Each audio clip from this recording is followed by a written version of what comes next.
Assalamualaikum warahmatullahi taala wabarakatuh. Alhamdulillah wa syukurillah wassalatu wassalamu ala Rasulillah Muhammad ibni Abdillah wa ala alihi wa sahbihi wa mawalah.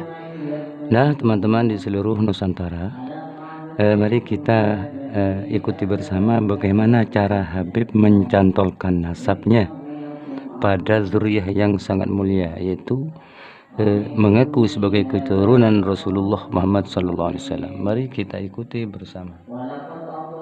Kami akan mempresentasikan secara rinci kepada pemirsa agar tahu rahasianya bagaimana caranya Habib-Habib klan Ba'alwi Yaman ini main cantol nasab secara kasar ke dalam silsilah Zuriyah Nabi Muhammad yang asli. Kita akan bongkar seterang-terangnya di sini pemirsa. Dan lihatlah bagaimana semua kepalsuan nasab dan silsilah Zuriyah Nabi yang terbungkus rapat selama ratusan tahun ini oleh Habib klan Ba'alwi akhirnya terungkap di abad ini dengan satu kesimpulan ilmiah yang sangat tegas dan lugas, memastikan bahwa Habib-Habib klan Ba'alwi Yaman yang ada di Indonesia ini bukanlah anak cucu keturunan Nabi Muhammad Sallallahu Alaihi Wasallam. Padahal selama ratusan tahun itu pula para Habib klan Ba'alwi Yaman ini dengan jumawa membanggakan diri di tanah pertiwi dengan mengaku diri sebagai kelompok manusia paling unggul, sebagai keturunan Nabi Muhammad yang menuntut untuk dihormati oleh pribumi. Dan selama ratusan tahun itu pula umat Islam di Indonesia dipatri, dijejali dengan doktrin-doktrin khurafat dan dongeng-dongeng yang mendistorsi ilmu, seperti pemujaan berlebihan terhadap makam-makam leluhur mereka. Satu orang Habib bodoh lebih mulia ketimbang 70 kiai. Kemudian dongeng-dongeng tentang Habib Mi'raj 70 kali sehari. Lalu Habib yang mampu memadamkan api neraka dan sebagainya. Dan lacornya pula, umat Islam pribumi kita begitu mudahnya taklid buta, mabuk terbius meyakini tanpa resep setiap orang yang bersurban dan berjubah yang mengaku sebagai zuriyah Nabi langsung disembah, dipuja, dan dipuji setinggi galaksi. Sementara dengan keluarga, dengan orang tua sendiri, dengan bangsanya sendiri kadang malah saling mencaci, saling memaki, tak menghormati, dan tak menghadirkan budi pekerti. Anehnya pribumi negeri ini. Namun, peradaban modern hari ini telah mencolok mata kita dengan fakta dan data, dengan dalil-dalil yang terang, dengan kaidah fikih, dengan literatur, kitab-kitab sejarah, dengan sains dan teknologi, dengan secara valid dan ilmiah, telah mengungkapkan dengan terang, seterang sinar matahari di siang hari, bahwa Habib-Habib klan Ba'alwi Yaman ini bukanlah zuriyah Nabi Muhammad. Lantas, apa dasarnya? Apa parameternya? Dan bagaimana cara mereka main cantol memalsukan nasab dan silsilah sebagai zuriyah Nabi Muhammad? Berikut kami akan membongkarnya dengan terang. Silakan perhatikan. Begini cara Habib klan Ba'alwi Yaman ini main cantol nasab ke silsilah Nabi Muhammad SAW. Kita bongkar data silsilahnya dari satu orang Habib saja. Kita ambil sampel silsilahnya Habib Bahar Smith. Untuk silsilah Habib-Habib yang lain, maka nanti hasilnya akan sama. Sebab mereka adalah satu klan, di mana jalur silsilah mereka itu nanti akan bertemu dengan satu nenek moyang yang sama. Data ini ada di internet dengan status domain publik, silakan pemirsa cek sendiri. Berikut sampel silsilahnya Habib Bahar Smith, kita urut pelan-pelan, kita buktikan pemirsa kesohihannya.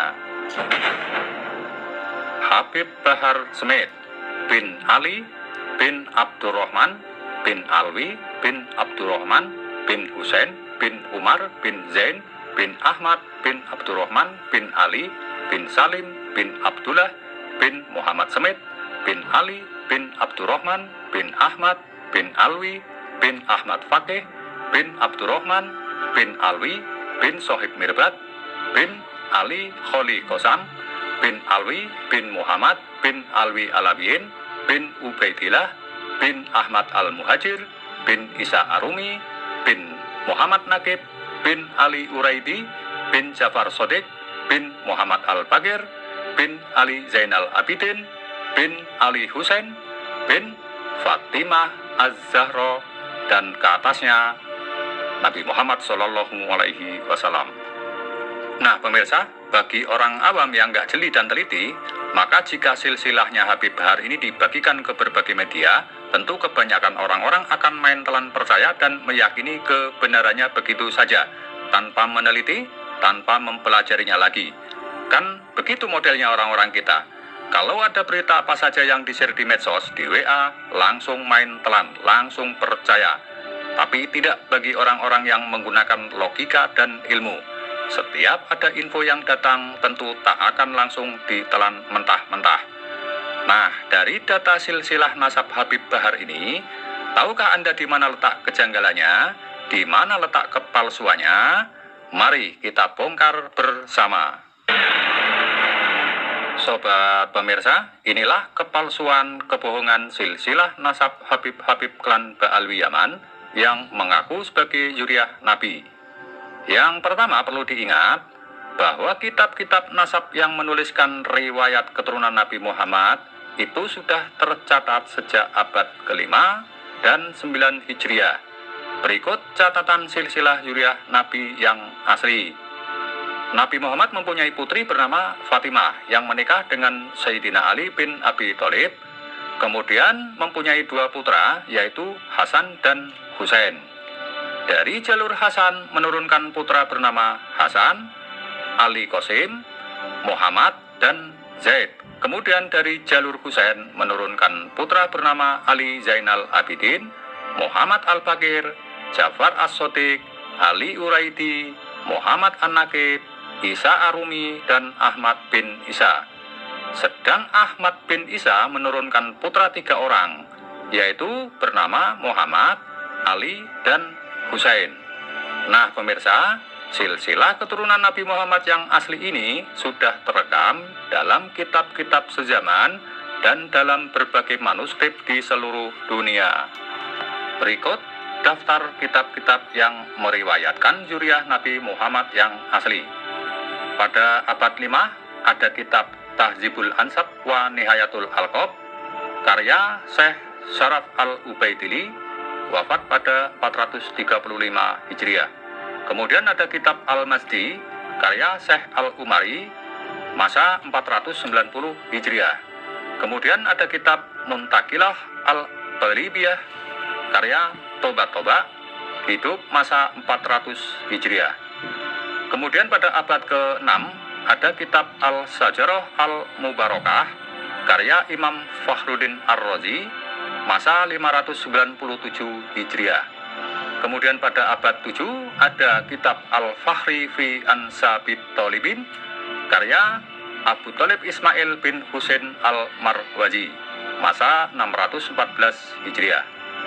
Kemudian pada abad ke-8 ada kitab Al-Asili fi Ansabit Thalibin karya Muhammad ibnu Toki Al-Hasani, masa 709 Hijriah.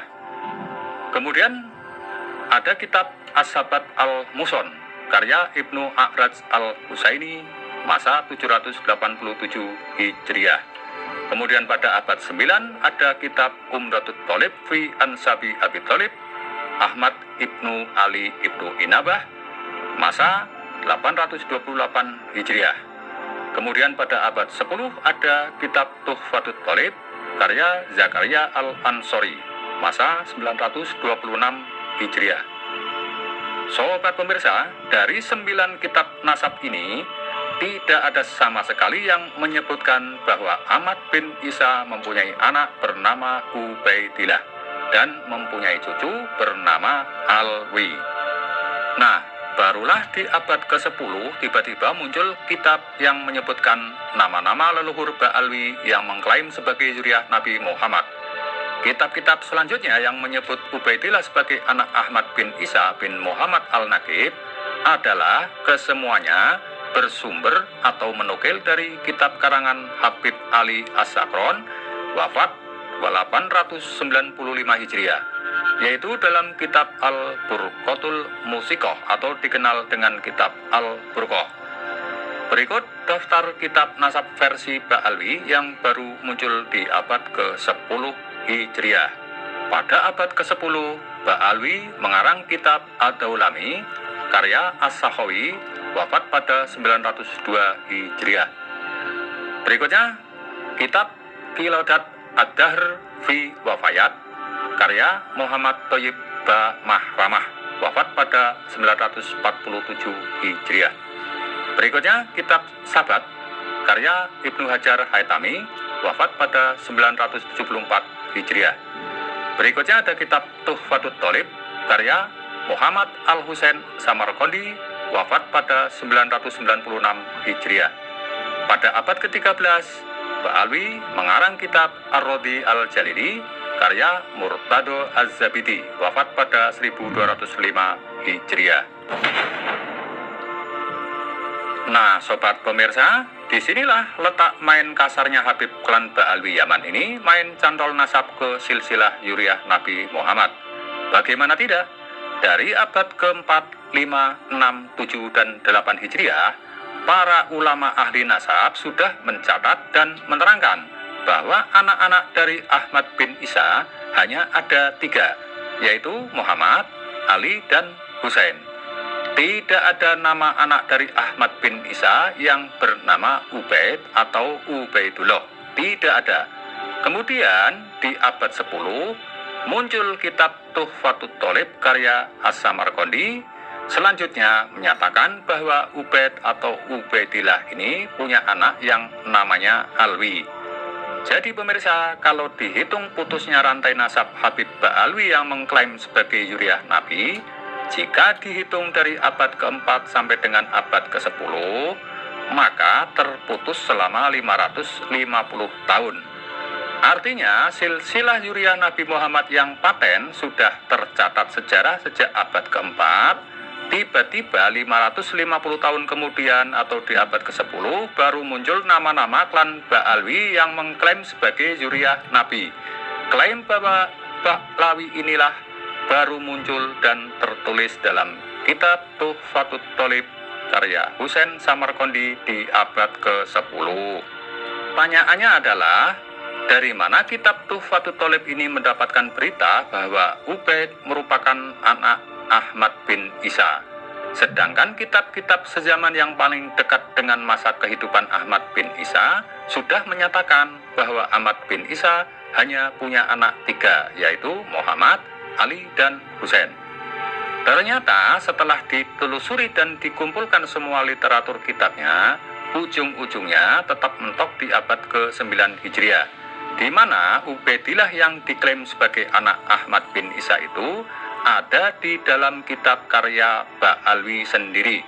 Nama kitabnya seperti yang disebut di atas, yaitu Al-Burqatul Musiqah karya Ali Abu Bakar As-Sakron.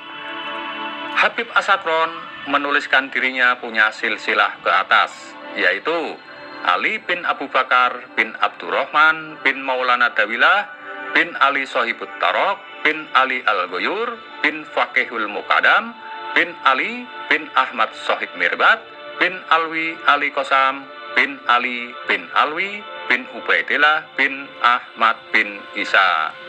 Nah, Abu Bakar As-Sakron ini yang mengarang sendiri silsilah nasab tersebut di atas. Bahkan ia mampu mensejarahkan tokoh-tokoh yang disebutkan itu.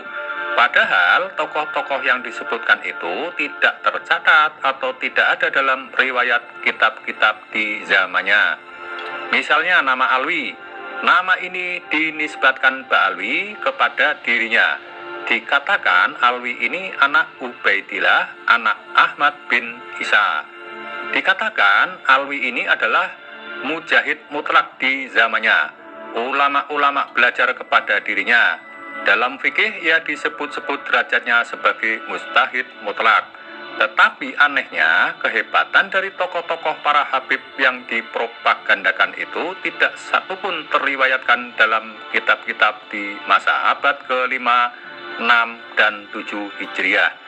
Jangankan mencatat dirinya sebagai mujtahid mutlak, seorang ulama besar mencatatkan dirinya sebagai anak dari Ubaidillah yang punya kakek Ahmad bin Isa pun tidak ada atau tidak teriwayatkan oleh para ulama dalam kitab-kitab di masa itu. Nah, barulah ketika di abad ke-9, nama-nama itu baru mulai dikarang. Bahkan bukan hanya mengarang nasab mereka sebagai keturunan Nabi, mereka mengarang pula kesejarahan masa lalu itu mulai abad ke-9. Termasuk makam-makam leluhur keluarga mereka itu pun tidak teriwayatkan di zamannya. Seperti Ahmad bin Isa dimakamkan di Husaisah, tidak ada catatannya di masa itu. Kemudian punya anak bernama Ubaidillah, juga tidak ada catatannya di masanya. Kemudian cerita tentang Alwi yang punya anak namanya Muhammad, lalu punya anak keturunan namanya ini, namanya itu. Kemudian makamnya yang katanya keramat yang diziarahi sampai sekarang. Maka semua cerita-cerita itu mulai dibangun atau direkayasa pada abad ke-9 saat itu juga. Kemudian tentang nama tokoh yang dibesar-besarkan yaitu Al-Muhajir. Siapa Al-Muhajir itu atau Ahmad Al-Muhajir itu? Ternyata nama Al-Muhajir adalah gelar yang disematkan untuk Ahmad bin Isa oleh Ba'alwi, yang tujuannya untuk melegitimasi bahwa beliau hijrah ke Yaman. Padahal tidak ada catatan sejarah bahwa Ahmad bin Isa hijrah ke Yaman. Silakan cari datanya dari kitab-kitab abad 8, 7, 6, maka sampai mabuk tidak akan ditemukan. Dan nyatanya sampai dengan hari ini Habib-Habib Ba'alwi tidak mampu membuktikannya, termasuk klaim bahwa Ahmad bin Isa punya anak bernama Ubaidillah. Tidak ada itu dan mereka tak mampu membuktikannya sampai sekarang. Lantas Ubaidillah ini sebenarnya anak dari siapa? Ini jawabannya. Ternyata ada catatan riwayat bahwa orang yang bernama Ubaidillah ini ada dalam silsilah Bani Ahdal, yaitu Ubaidillah bin Isa bin Alwi bin Muhammad bin Himhan bin Aun bin Ahdal. Diriwayatkan memang bahwa Ubaidillah ini hijrah ke Yaman. Tetapi nama Ubaidillah ini dari Bani Ahdal, bukan keluarga Ba'alwi.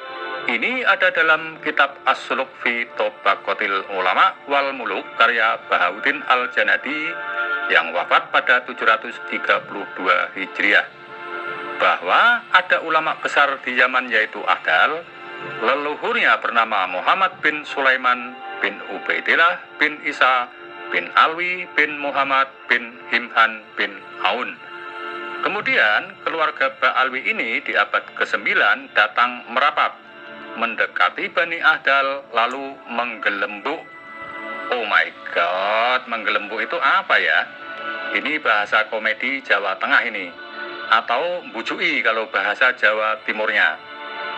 Jadi arti bebasnya begini saja, bahwa Ba'alwi mendekati Bani Ahdal kemudian menyatakan bahwa Muhammad bin Sulaiman punya sepupu namanya Ali Qoli Qasam. Awalnya Ali Qoli Qasam inilah yang hijrah dari Irak ke Yaman. Karena ternyata di abad ke-9 diketahui atau terbongkar juga bahwa ternyata Bani Ahdal ini tidak terverifikasi pula sebagai zuriyah Nabi. Jadi pemirsa, ternyata Bani Ahdal ini juga sami mawon dengan klan Ba'alwi yang sama-sama mengaku-ngaku sebagai keturunan Nabi, padahal bukan. Dan komunitas Bani Ahdal ini berada di Malaysia. Sama juga kasus juga di Malaysia. Dan antara Bani Ahdal dengan klan Ba'alwi ini sama-sama saling menguatkan, membantu satu sama lain dalam mempertahankan pengakuannya dan mempropagandakan diri sebagai zuriyah Nabi. Kembali ke kisah Bani Ahdal. Bani Ahdal ini di abad ke-7 disebut bahwa leluhurnya hijrah pada abad ke-6 dari Irak ke Yaman. Kemudian keluarga Ba'alwi di abad ke-9 menyatakan bahwa yang berhijrah itu sepupu dengan keluarga Ba'alwi. Padahal tidak ada kitab yang meriwayatkan hal tersebut.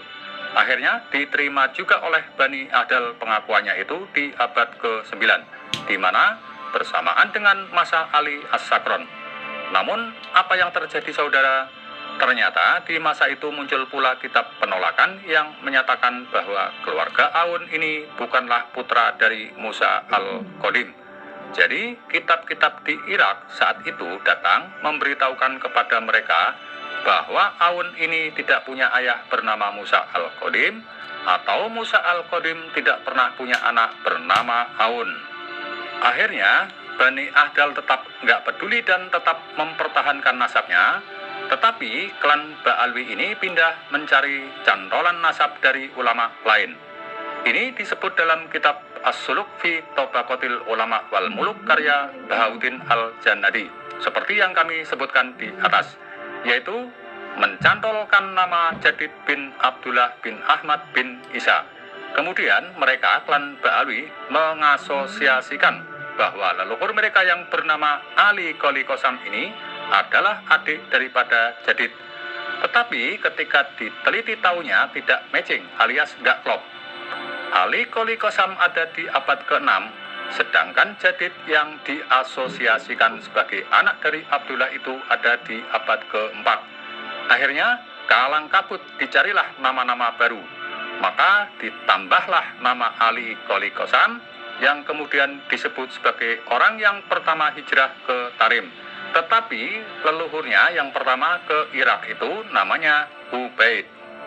Jadi pemirsa, akhirnya makin ruwet itu bikin silsilahnya untuk membenarkan cangkokan-cangkokan yang direkayasanya itu. Dan bagaimana kacaunya mereka dalam mencocokkan sejarah-sejarah yang kontradiktif itu antara satu dengan yang lainnya. Akhirnya mereka bikin nama-nama. Ali Qoli Qasam bin Alwi bin Muhammad bin Alwi bin Ubaidillah.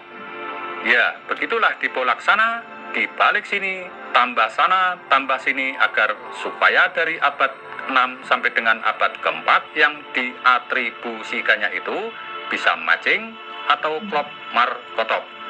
Tetapi pemirsa, ketahuilah, jejak sejarah tak akan pernah menipu. Kebenaran tak pernah lekang dimakan zaman. Tetap saja kepalsuan, kebohongan pada akhirnya akan mengungkapkan dirinya sendiri. Nah pemirsa, sekarang mari kita bongkar siapa tokoh yang dipuja-puja dan diagung-agungkan oleh klan Ba'alwi ini dalam setiap dakwahnya, yang dikatakan sebagai mujahid hebat, yang makomnya di atas para wali, yang melakukan mi'raj 70 kali sehari dan sebagainya, yaitu tokoh yang bernama Faqih Al-Muqaddam. Sobat pemirsa, ternyata nama tokoh Faqih Al-Muqaddam yang kesejarahannya ditulis oleh Ba'alwi ini dianggap fiktif.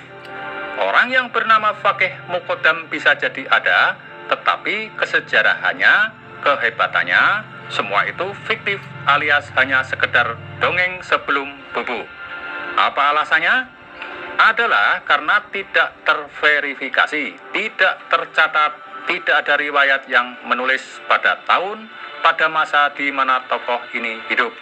Padahal di masa sezamannya itu banyak alim ulama besar, pencatat riwayat dan sejarah yang hidup sejaman dengan Faqih Al-Muqaddam ini. Kemudian pemirsa, jika saat ini ada orang yang ngeles dengan alasan bahwa bisa saja tidak tercatat kesejarahannya, itu karena pada masa itu Hadramaut sedang keadaan perang. Jadi tak ada yang menulis nasab-nasab. Nah, ini sebuah kenaifan pemirsa. Itu sebuah argumen yang jahiliyah. Sebab apa? Karena di masa-masa itu, yaitu di abad ke-5, 6, 7, dan ke-8, itu telah banyak kitab-kitab yang ditulis oleh alim ulama Yaman dan sekitarnya. Ini lihat buktinya. Di masa Faqih Al-Muqaddam hidup, maka di masa itu pula telah ada ulama yang aktif menulis nasab dan sejarah. Berikut daftar kitab-kitabnya. 1. kitab Tarikh Al-Musallam karya Al-Lahji, wafat pada 545 Hijriah. Kitab kedua, Tobaqat Fuqaha Il-Yaman karya Ibnu Samurah, wafat pada 586 Hijriah. Ketiga, kitab Al-Iqlil Man Akbari Il-Yaman karya Abu Muhammad Hasan Al-Hamdani pada masa 947 Hijriah. Kitab keempat adalah Tarikh Aden Hadramaut karya Abdurrahman bin Ali bin Hisan, wafat pada 818 Hijriah. Dan termasuk yang kelima, kitab As-Suluk fi Tobaqatil Ulama wal Muluk karya Bahauddin Al-Janadi, masa 732 Hijriah. Belum lagi raja-raja Yaman juga mencatat semua kejadian di wilayah kekuasaannya masing-masing di abad ke-7 dan abad ke-8. Jadi, tidak benar kalau ada orang yang mengatakan bahwa karena tidak ada yang mencatat kesejarahan Faqih Muqaddam, tidak ada yang menulis riwayatnya Ubaidillah, maka itu sama sekali tidak benar. Yang benar adalah karena klaim atau pengakuan itu baru ada di abad ke-9, maka kemudian suhroh wal istifadohnya atau kemasyhurannya bahwa mereka dianggap sebagai keturunan Nabi itu baru muncul atau dibangun di abad ke-9, sehingga kesohornya sampai sekarang. Jadinya ketika ada orang yang sekarang yang tidak mempercayai mereka sebagai keturunan Nabi itu dianggap aneh. Padahal justru yang aneh itu golongan orang yang mengakui dan meyakini bahwa Habib Ba'alwi sebagai keturunan Nabi. Bagaimana tidak? Di abad ke-4, 5, 6, dan 7, dan 8 sudah ada kitab-kitab nasab yang menuliskan sejarah bahwa Ahmad bin Isa yang asli zuriyah Nabi Muhammad itu hanya berputra 3 orang dan tidak punya anak yang namanya Ubaidillah. Lah, tiba-tiba ini ada orang-orang zaman sekarang yang masih tetap ngotot mempercayai bahwa Habib Ba'alwi sebagai keturunan Nabi itu hanya beristidlal atau hanya berdalil dengan data kitab yang baru muncul di abad ke-10 dan seterusnya. Kan ini yang aneh. Seharusnya ketika kita ingin mencari kebenaran keberadaan seorang tokoh besar dalam sejarah, termasuk anak keturunannya, nasabnya, dan silsilahnya, maka harusnya terkonfirmasi oleh kitab-kitab riwayat di zamannya. Ini yang disebut pembuktian historiografi. Karena disitulah ada saksi-saksi yang bisa menjadi dasar kebenaran dan menjadi tolok ukur apakah suatu berita itu bisa dibenarkan atau ditolak. Dengan demikian, keberadaan Ubaidillah sebagai anak Ahmad bin Isa ini secara otomatis tertolak oleh data sejarah, kitab-kitab nasab di abad ke-4, 5, 6, 7, dan ke-8. Bahkan kitab nasab di abad ke-9 pun belum mencatatnya. Lihat ini, kitab Umdatut Thalib karya Ibnu Inabah di abad ke-9 itu. Harusnya Ba'alwi Ali As-Sakron sudah jadi ulama besar saat itu. Seharusnya kalau benar bahwa As-Sakron itu seorang tokoh hebat dan keturunan Nabi, mestinya sudah tercatat dalam kitab-kitab tarikh oleh ulama-ulama ahli nasab di masa itu. Ini hal yang nggak bisa ditawar. Tetapi kenapa Ibnu Inabah tidak mencatatnya dalam kitabnya? Ya karena memang Ibnu Inabah tahu bahwa Ali As-Sakron itu bukan keturunan baginda Nabi Muhammad Sallallahu Alaihi Wasallam. Sobat pemirsa budiman, kami telah gamblang menguraikan fakta dan data ini dari awal hingga akhir. Jika tetap taklid buta, percaya, meyakini bahwa Habib Ba'alwi sebagai zuriyah Nabi Muhammad, apalagi sampai memuja berlebihan, silakan, pilihan di tangan Anda. Tapi yang jelas, hukum syariat Islam menegaskan, at-taklid ba'da duhuril hujah wa dalil, ada haram. Masih tetap taklid buta kepada Habib Ba'alwi sebagai keturunan Nabi, padahal sudah ada dalil, fakta, dan data ilmiah yang datang dan membatalkannya, maka hukumnya haram. Sobat pemirsa, dalam hidup ini hanya ada dua pilihan, yaitu di mana kita berdiri dan berpihak. maka semuanya akan menghadapi konsekuensinya masing-masing. Jika para Habib Ba'alwi mampu membuktikan fakta dan data ilmiah ini salah, maka Ba'alwi menang. Tetapi perlu diingat, jika Ba'alwi yang benar, maka bagi yang tak meyakini Habib Ba'alwi tetap aman dan tak akan disiksa di neraka. Sebab ini bukan rukun iman. Tetapi jika Ba'alwi terbukti bukan zuriyah Nabi, maka bagi klan Ba'alwi dan muhibinnya yang di masa sekarang ini tetap ngeyel, meyakini dan memujanya, maka hukumnya tetap dosa dan akan mendapat siksa di neraka. Ini dalilnya. Nabi Muhammad SAW bersabda, "Laisa mir rajulin ud'u li ghairi abihi wa huwa ya'lamu ila kafro ila ayah." Tidak ada seorang pun yang menisbatkan diri kepada selain bapaknya, padahal ia tahu bahwa itu bukan bapaknya, kecuali dia kafir. Dan siapa yang mengaku-ngaku ia berasal dari suatu kaum, padahal sama sekali tidak ada nasabnya kepada mereka, maka hendaklah ia mempersiapkan tempat duduknya dari api neraka. Hadis riwayat Bukhari, Muslim. Sadis kan dalil-dalil ancamannya dari Tuhan? Maka mari bebaskan kita dari perbudakan spiritual dan mari berislam dengan ilmu pengetahuan, bukan dengan doktrin-doktrin halu. Semoga menjadikan pencerahan. Salamun qaulam mir rabbir rahim.